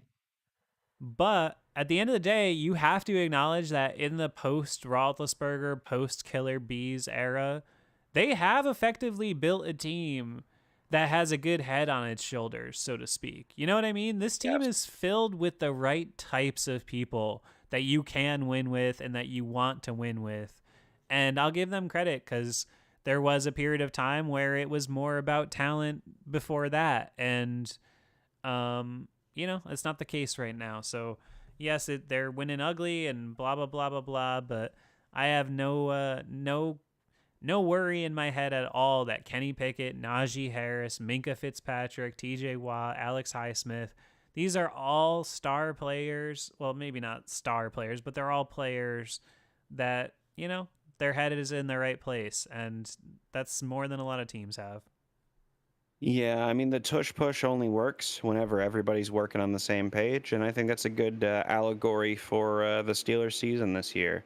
But it's a team that you want to see succeed. Like, there's a lot of teams that are not likable, and I mean, like, even the old Steeler teams where, Antonio Brown, who's a horrible human being. You have Le'Veon Bell, who's made a lot of dumb mistakes in his life. You have Ben Roethlisberger, who's allegedly a horrible human being. It got kind of hard to root for the Steelers at certain points in our history over the last little while, and so Kenny, who is just kind of a seemingly nice guy who just studies the playbook and works his ass off and wants to do it. Jalen's awesome, Najee's awesome, TJ's a great spokesman for the team, and Najee's a great spokesman for the team. It's a likable team that just busts their ass and wants to do it, Yeah, and you really can't hate that. yeah, that's a really good point. I hadn't thought about it that way, but yeah, the Steelers just they don't have anybody on the team where you like wouldn't want to wear their jersey. You know what I mean? Yeah. Like, um, yeah, that's really interesting because there that was a weird part about the dichotomy of like the Roethlisberger era for me at least. In my age group and friend circles and stuff, like there was a period of time where I kind of like I would wear like a Roethlisberger jersey if I was like going to like my uncle's house to watch the Steelers, but like I kind of for a few years didn't wear it like if I was just going somewhere casually because there was Yeah. more than a handful of times where people would say, "Didn't that guy somebody?" And I'm like, I don't want to have this conversation. Well, Ben was my favorite quarterback of all Me too. He's time my as favorite player of all time. well mine I use past tense on that. I mean after that like kind of I guess Peyton became my guy. But man, that really broke my heart. I mean, you guys will see that in the Steelers pain tier list video whenever that decides to come out, but like man, that really broke my heart as a kid and it just you want to talk about never meeting your heroes. It was a horrible circumstance. And so to have a team nowadays to circle back to something more positive is that it is a team just full of likable guys that work hard and they win ugly and it's tough to watch. But I mean, when are the Pittsburgh Steelers not really hard to watch? That's just Yes. kind of par for the Yeah. course. No, I think that's what always got me about the way that people talked about Terrell Edmonds is because I saw him as the perfect embodiment of what Steelers fans are always asking for, which is a guy that's just always healthy, puts his head down, does what you know what I mean? Like, and he just played every single snap. I wish they had him now with the inside linebacker depth, but Do you know who's another guy who I always thought epitomized the Steelers? And we were talking about like players that were better than the sum of their parts was Heinz Ward, man. oh yeah, no doubt.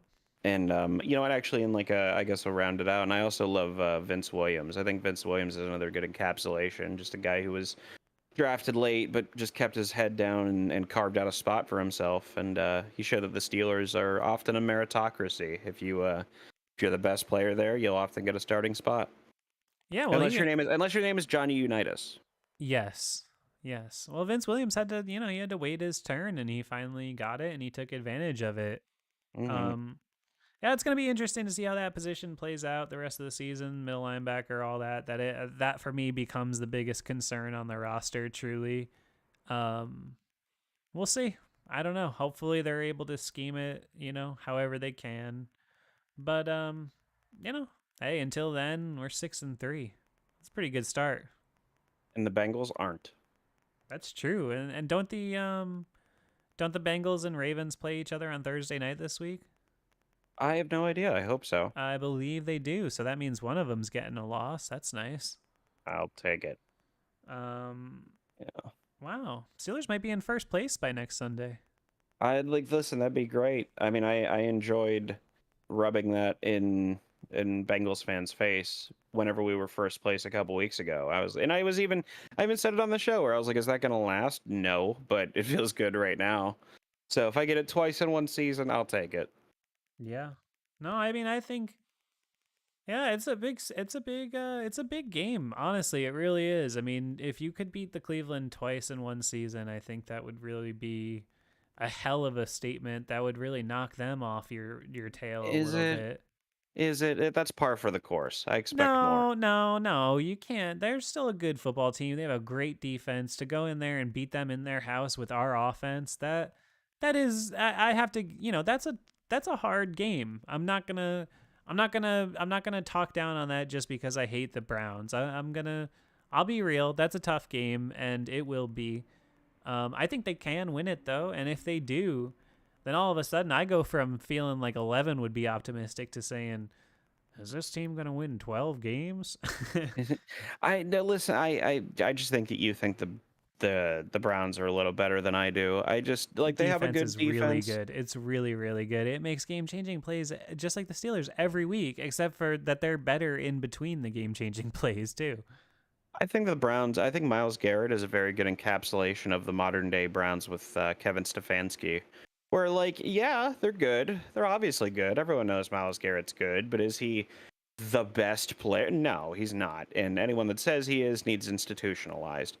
It's just one of those things with me. And I mean, also, I just don't fear Deshaun Weinstein. Anytime that he puts up 3 touchdowns in a game, I go, wow, that defense must be trash Yeah, because he is he's just terrible. so awful. And so, if you don't have a quarterback, you're not going to win a lot of games in this league. And they just, I don't know. I'm not worried about the Browns. I fully expect for us to win the Browns or to beat the Browns. And yes, is this the equivalent of like walking into a fight with your hands down? Yes, but I don't care. Just we should beat the Browns. Period. All right. I'll take your vote of confidence. I like it. Hmm. I think that's a good place to wrap up this lovely edition of Five Star Radio. Mr. Gage Ryan, is there anything in particular you want to leave the folks with other than the fact that they're definitely going to beat the Browns? We're definitely gonna beat the Browns. Watch, Great. we're gonna lose by 30 points, and I'm gonna look like an asshole. This is gonna be one of those Tommy Maddox Browns games where he throws like 3 picks and we lose 33-13, isn't it? No. No. No, I don't think so. No, I think we're going to beat the Brownies. I think we're going to do well. I think that the offense is actually, I'm going to give our offense a vote of confidence. I think it's going to look pretty similar to what we've seen the last couple of games. I don't think we're going to put up 200 yards on the ground. The Browns have arguably the best defense right now, so that's definitely not going to happen. But I think we'll do well. I think Kenny Pickett will get it done for us in crunch time, and if he doesn't, T.J. Watt certainly will. So I'm excited. And also, if you guys want to follow me on my socials, Twitter and Instagram, it's Gage Ryan Video.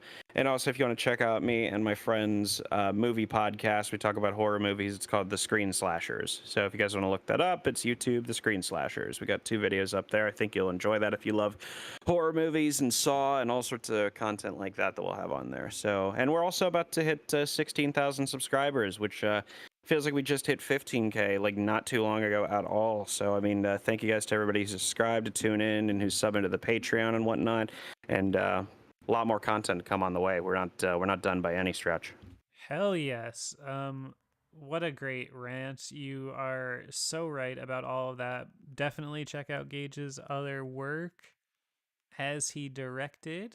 Yes, I appreciate y'all guys tuning into the main show 5 star matchup today. Nice 12,000 views already. Pretty happy with that. excellent. Um, oh, good comment. Look at this. Just want to say your channel name is Goated and you are goated, my bro. Keep doing what you're doing. These recaps have quickly become one of the things I look forward to most each week. What a legend. Yes. Um, that's the cool thing that I've noticed about this show now that it's been 5 years is the amount of comments I get of people that are like, "Oh, you've like become a part of like my routine now." And that I'm like, Yeah. "Oh, nice. Like I'm locked in. Like this is, now I'm a thing for people." So I love that. And yeah, I appreciate all the love on the show every week. What was I going to say? Yeah, obviously make sure you get over to Patreon if you haven't done that yet. Would really appreciate it. But otherwise, I'll probably be back on Wednesday or Thursday or whatever it is with Steel Flyers for my second show of the week. Until then, we will catch you down the road on the next edition of 5 Star Radio.